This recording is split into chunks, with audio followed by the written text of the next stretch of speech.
eu já o conhecia há muitos anos e conversávamos muito sobre muitas coisas, mas nunca sobre cinema, nunca tínhamos feito cinema. E um dia ele pediu-me para eu vir ter com ele, acho que foi no Londres, uma mexicana. E eu pensava que ia ter uma conversa sobre o filme. E a primeira pergunta que o João César me fez quando eu cheguei, disse-me: "Ó Mário, você acha que é possível filmar debaixo daquela porta?" Estava uma porta fechada, muito escura, estava um dia magnífico. Eu disse: "Porque é que não há de ser possível?" Mas assim como está, sem luz nenhuma, eu disse: "Porque é que não há de ser possível filmar dentro da porta, sem luz nenhuma? Não vejo razão." É porque os seus colegas dizem que é preciso pôr luz." Eu disse: "Bom, também se pode pôr luz, mas pode-se filmar sem luz nenhuma." Foi assim que eu conheci o João César. Foi a nossa conversa, praticamente foi bom dia, acha que se pode filmar, nem foi mais nada.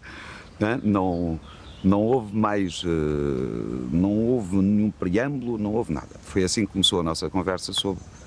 E foi a partir daí que ele me disse: "Então, e acha, está de acordo para fazer um filme em que seria feito com pouca luz ou sem luz nenhuma, de preferência?" Eu disse: "Com certeza, se o João quiser, se tu quiseres." Eu estou a dizer você, mas nós tratávamos por tu, portanto, se tu quiseres que seja sem luz, é sem luz, o que é que se havia de pôr?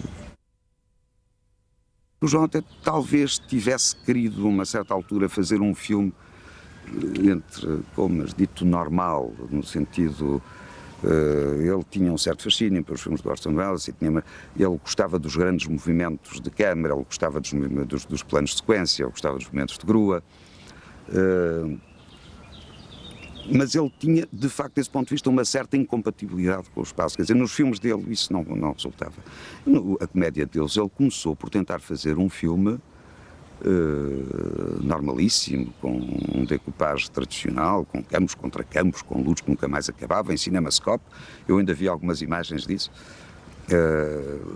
e manifestamente aquilo não correspondia. A forma do filme não tinha nada a ver com o conteúdo.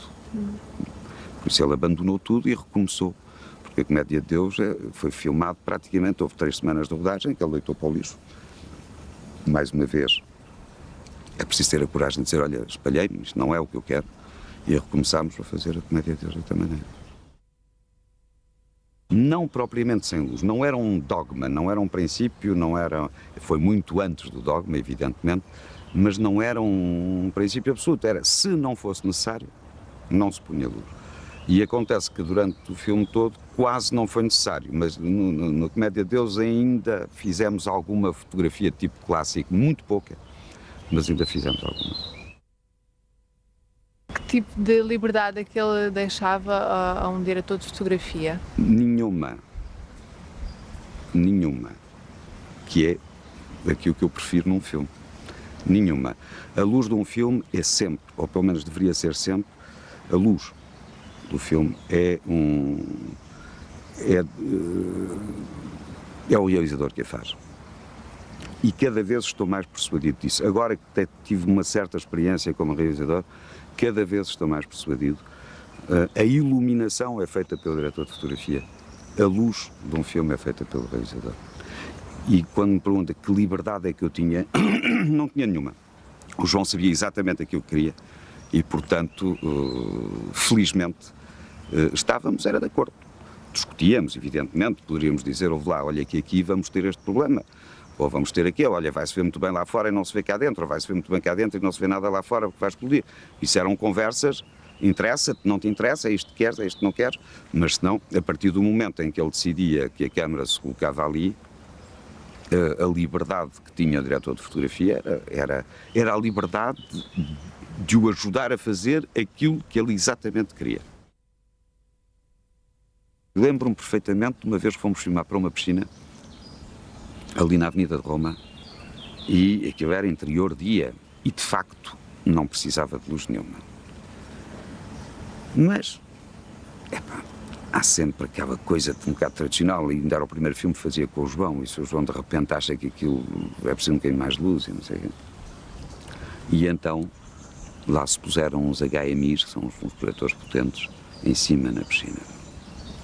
E o João viu, não me disse nada, mas depois veio tomar um café comigo, quando voltámos para a piscina, disse: já percebi, tu gostas é de preservativos.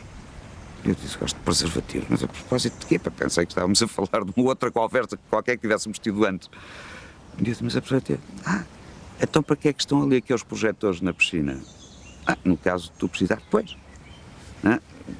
Queres um preservativo, no caso de ser necessário, não é? Pronto, tiraram-se os projetores e filmou-se sem luz nenhuma. Quando um realizador procura um efeito estético através de um enquadramento e que esse efeito estético não é encontrado imediatamente, tanto por ele como por mim, que era também fazia a câmara dos filmes dele, aí poderia haver uma certa tensão. Tensão que não se exercia contra mim em particular, exercia-se contra o mundo em geral, uma espécie de enervamento e de má fé generalizada, mas isso era o João César Monteiro, todos nós sabemos como é que ele era. Mas esse lado, aliás, o que se passou entre o João e eu é que, de facto, eu estou cada vez mais próximo, já estava muito próximo, e à medida que fui trabalhando com ele, eu tornei-me cada vez mais próximo da reflexão do João sobre a imagem, sobre a função da imagem, sobre a câmara, sobre...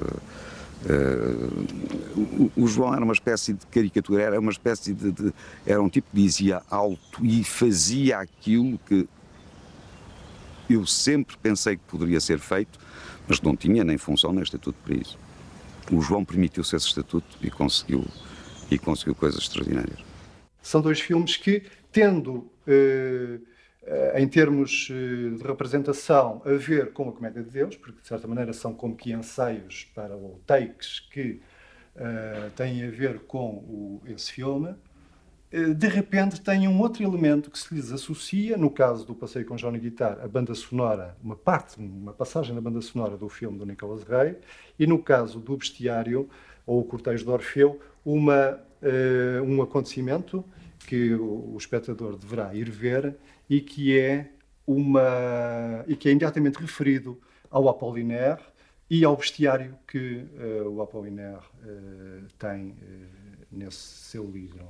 E há, portanto, aí uma construção de um objeto artístico que consiste num acontecimento que resulta da aproximação entre elementos que estão afastados, não é? Na criação de uma imagem que não tem outra definição possível que não seja, e eu aqui estou a chegar lá por exclusão de partes, poesia.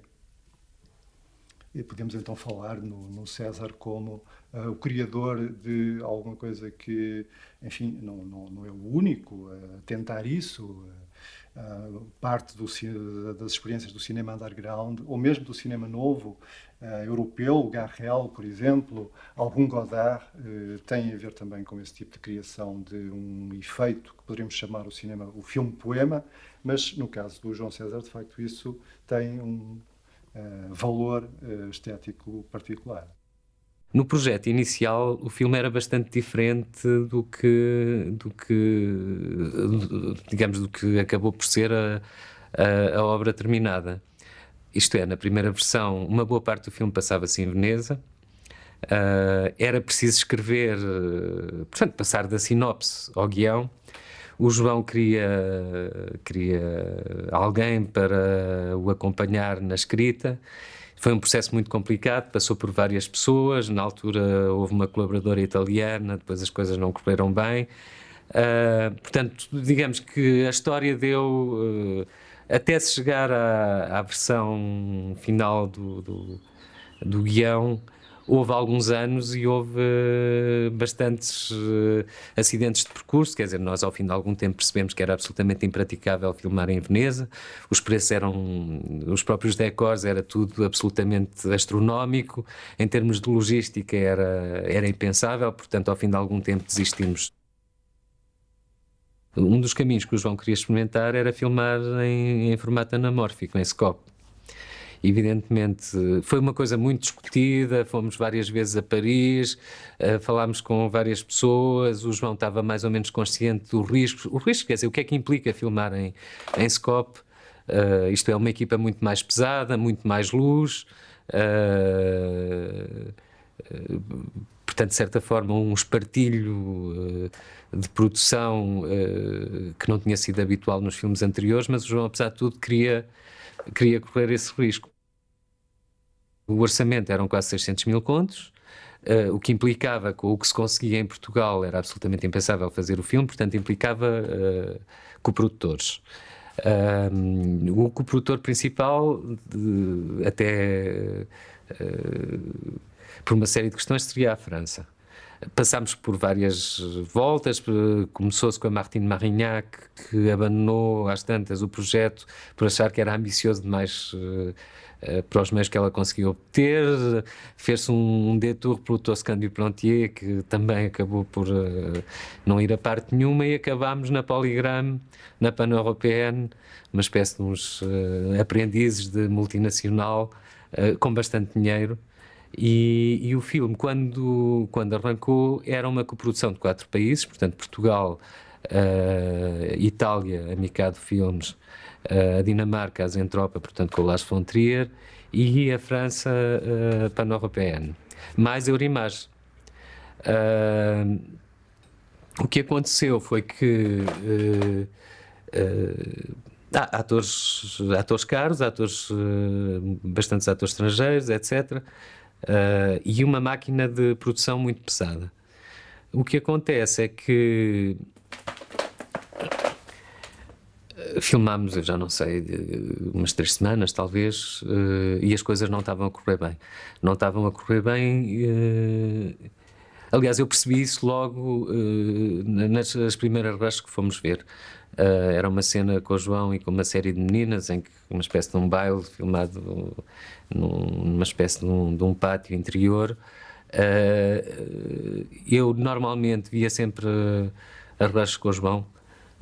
Quer dizer, há produtores que normalmente estão ausentes durante a rodagem. Eu gostava de conversar com o João e de perceber para que lado é que estávamos a ir, e portanto, nas projeções normalmente estava com um olho no filme e com outro olho no João, e muitas vezes nem precisávamos de conversar muito, porque quando a coisa não era feliz, eu acho que percebia-se logo. Quer dizer, depois a conversa a seguir à projeção entre nós era mais para confirmar o que é que tínhamos sentido, mas logo na primeira projeção eu percebi que as coisas não estavam a ir bem. E eu acho que não estavam a ir bem por várias razões, mas isto é uma interpretação pessoal, mas eu julgo que o João teve também um choque muito grande quando se viu na imagem. Isto é, tinham passado meia dúzia de anos desde as recordações e o João tinha envelhecido. E eu acho que o João ficou muito surpreendido com a própria imagem da personagem no ecrã. Eu disse ao João que sentia que a coisa não estava a ir bem, que se calhar era melhor pararmos e refletirmos um bocadinho. O João, na altura, disse-me mas tens a certeza e não sei o quê, porque eu não paro, se quiseres eu continuo. Eu acho que o João também não queria tomar essa decisão, mas em conversa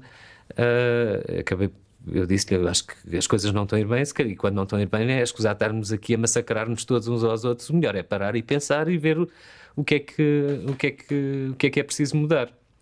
Quando parei o filme, pensava eu que íamos parar 3 semanas ou 4 semanas,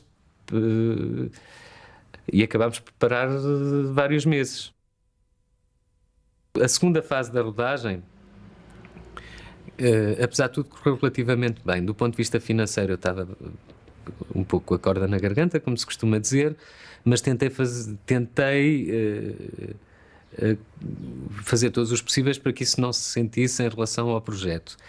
E na segunda fase da rodagem permitiu-nos rodar ao ritmo natural do filme, isto é, normalmente todas as semanas havia 3 dias muito produtivos, onde se filmava bastante, e normalmente havia sempre 3 dias onde as coisas eram mais complicadas, mas normalmente que era uma coisa que fazia alguma confusão às pessoas que estavam a trabalhar, isto é, por exemplo, e era uma coisa que a mim não me preocupava muito. Eu lembro, por exemplo, a cena da piscina. Eu acho que era aos sábados, porque era o único dia em que a piscina estava aberta. Nós continuávamos a filmar e todos os sábados voltávamos à piscina, e a cena nunca se fazia. Eu acho que o João César tinha algumas questões para resolver, mas como sempre havia sempre um pretexto para não se filmar. E eu nem me preocupava muito, eu já sabia a piscina ficar perto da minha casa e, portanto, eu saía daqui a pensar, será que vamos filmar este sábado ou não? E chegava lá, umas vezes a água estava fria, outras vezes o fato de banho não estava bem. Havia sempre qualquer coisa. E depois acabou por se resolver, não é? E resolver bem, porque eu acho que a cena acabou por se resolver bem. Portanto, a rodagem em Portugal correu relativamente bem.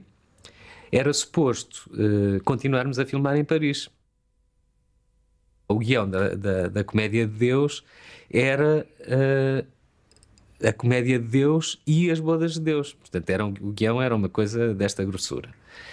E, portanto, nessa conversa, o João queria filmar em Portugal, não queria sair de Portugal, não queria filmar em Paris, não queria filmar com os atores franceses, não queria aqueles decors.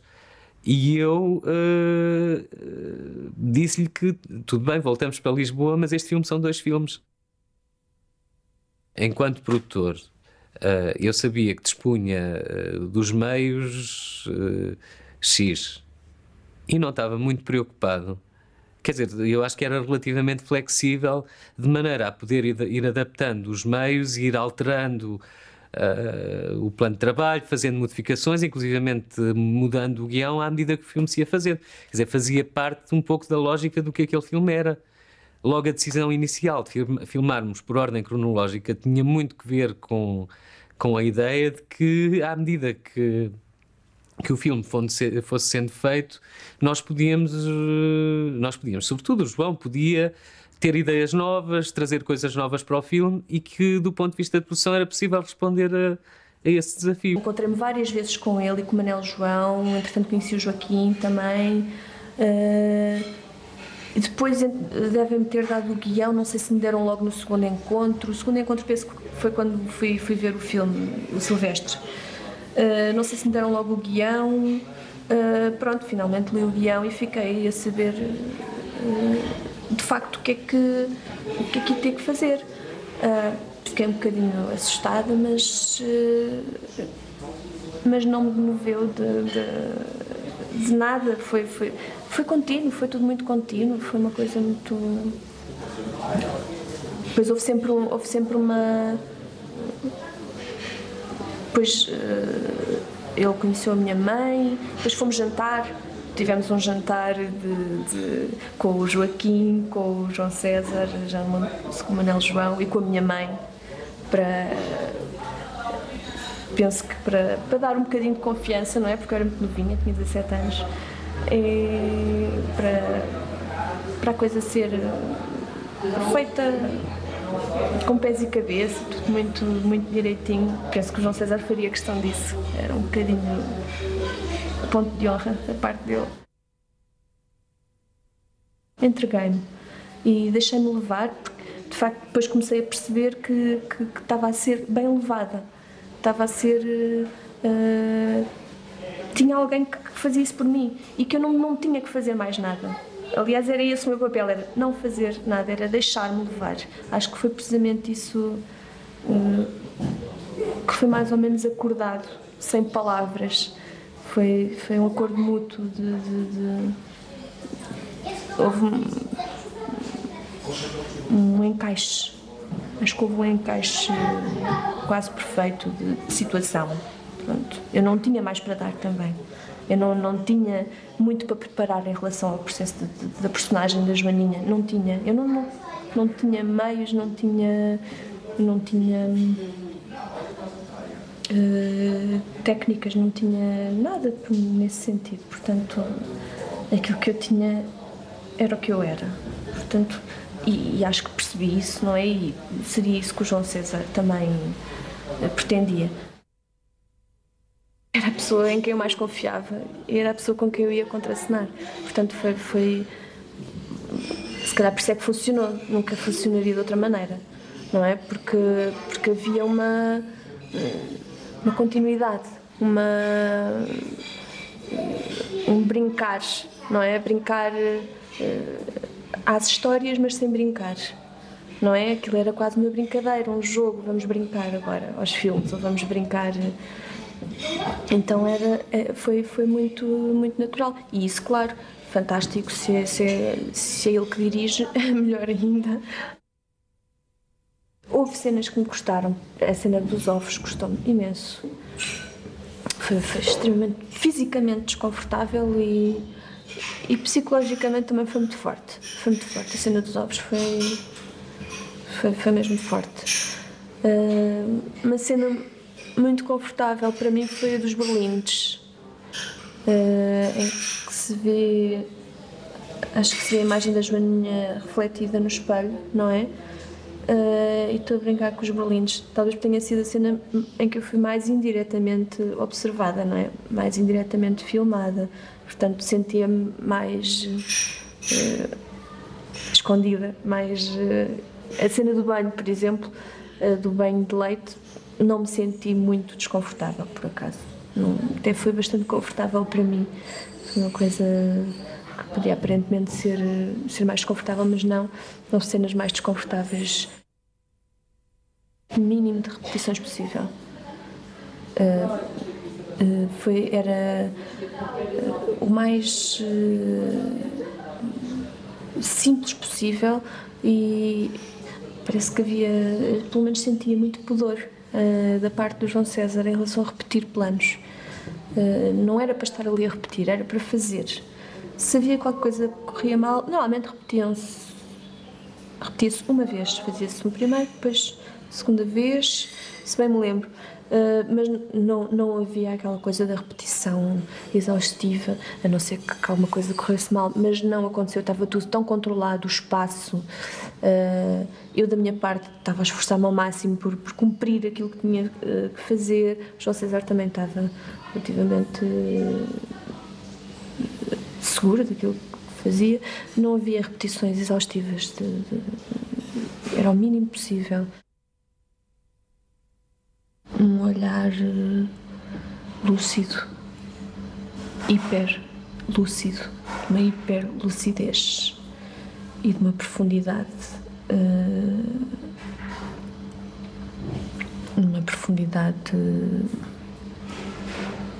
muito, muito aguçada, e uma definição muito grande daquilo que queria. E por isso acho que qualquer coisa que ele fizesse transpareceria sempre isso, e acho que transpareceu uma exigência muito grande em relação a tudo, em relação àquilo que ele queria retirar da vida para pôr no filme. Quer dizer, escolher o mínimo essencial, fazer uma escolha a dedo, o mínimo essencial para uma coisa crescer com pés e cabeça. Acho que é isso que fica, é escolher o melhor, haver uma exigência implacável. O afeto não existiu para o trabalho existiu através do afeto. E nesse sentido acho que é importante dizer aqui, não é? Acho que é muito importante, além de ter sido importante para mim, como é óbvio, não é? Talvez isso seja o mais importante. É isso basicamente. Acho que tocando aí toca-se no essencial. Podíamos não ter falado sobre mais nada.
A Comédia de Deus, João César Monteiro.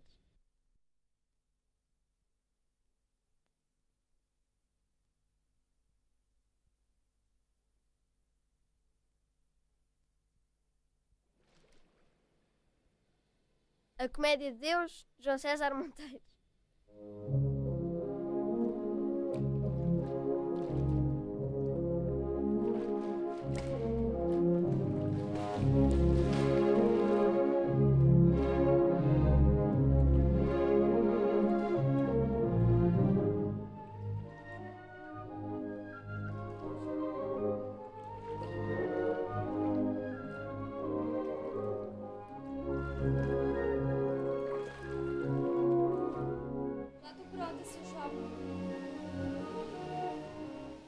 Quando eu subi aos céus, disse para todos os mortais: fodam-se vocês agora, que a mim já não me fodem mais.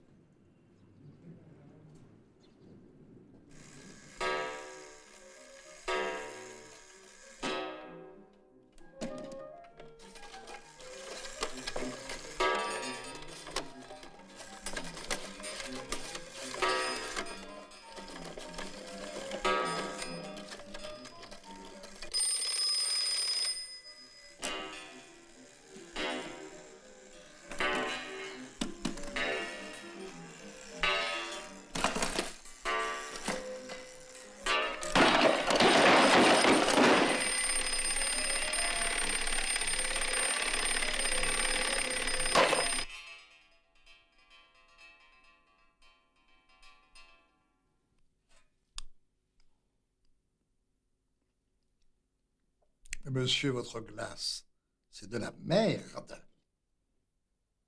Que se foda a taça.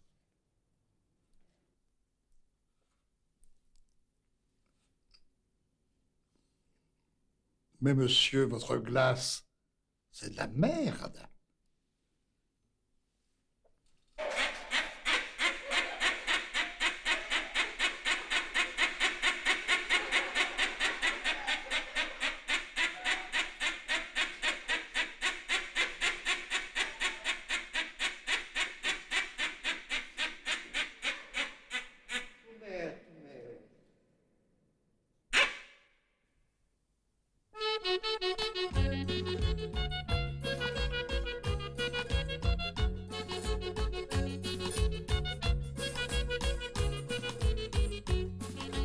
Quero cheirar teu bacalhau, Maria, quero cheirar teu bacalhau.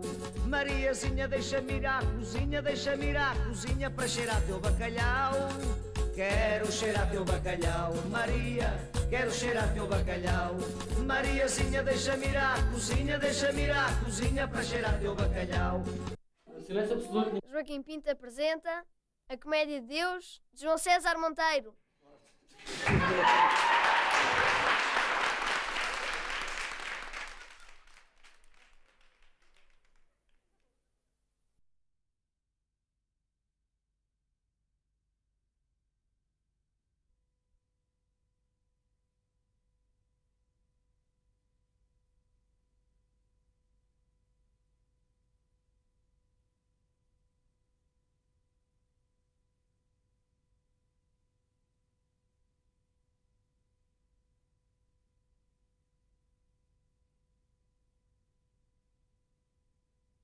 A personagem da Casa Amarela,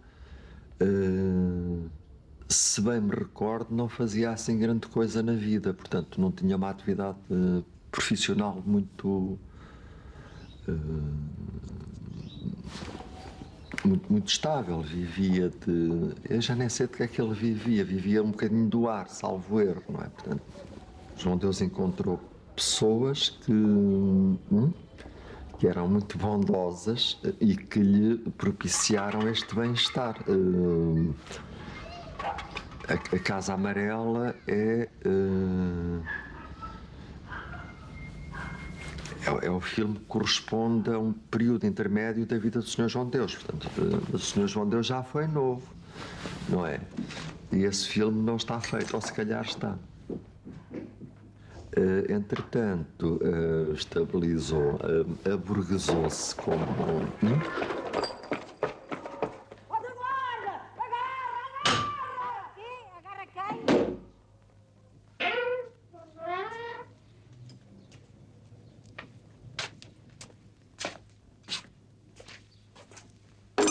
Ora bem, uma casa é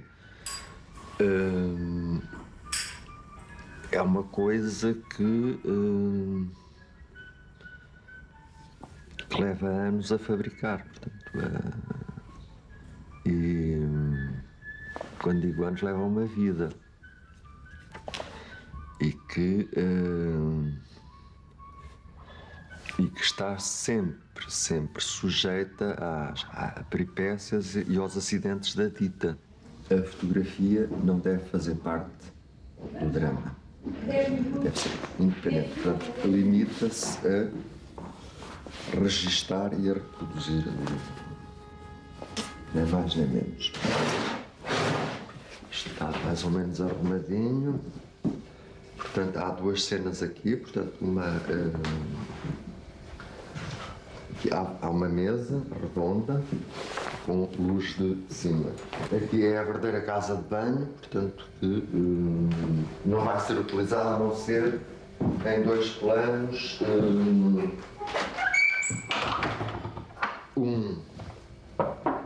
Três pancadinhas poço, outro é filmado aqui, portanto, na direção da porta.